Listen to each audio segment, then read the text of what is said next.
கர்த்தருக்கே ஸ்தோத்திரம் உண்டாவதாக. இந்த அற்புதமான காலை வேளையிலே உங்களை பார்ப்பதில் நான் மிகவும் மகிழ்ச்சி அடைகிறேன். திருமணமும் குடும்ப வாழ்க்கையும் என்ற தொடர் போதனையை போதித்து கொண்டிருக்கிறோம்.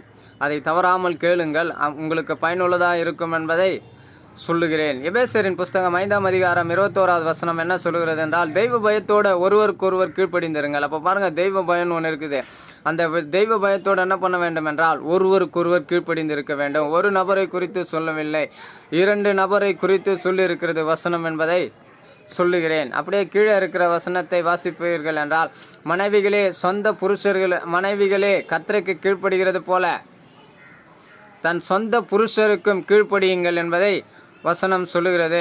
மனைவிகளே என்று சொல்லும்போது அவங்கெல்லாம் கர்த்தருக்கு கீழ்ப்படிவார்கள், தேவாலயத்துக்கு போவார்கள், வசனத்தை கேட்பார்கள், ஜெபிப்பார்கள். ஆனால் தன்னுடைய சொந்த புருஷருக்கு என்ன பண்ண வேண்டும் என்றால் கீழ்ப்படிய வேண்டும் என்பதை வசனம் சொல்லுகிறது. அப்போ பாருங்க, தன்னுடைய சொந்த புருஷருக்கு கீழ்ப்படிய வேண்டும் என்பதை வசனம் சொல்லுகிறது.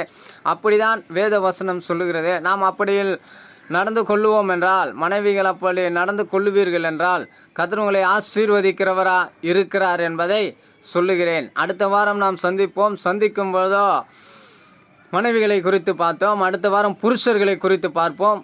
அதை மறந்து விடாதீர்கள். பாருங்கள், கர்த்தர் உங்களை ஆசீர்வதிப்பார்.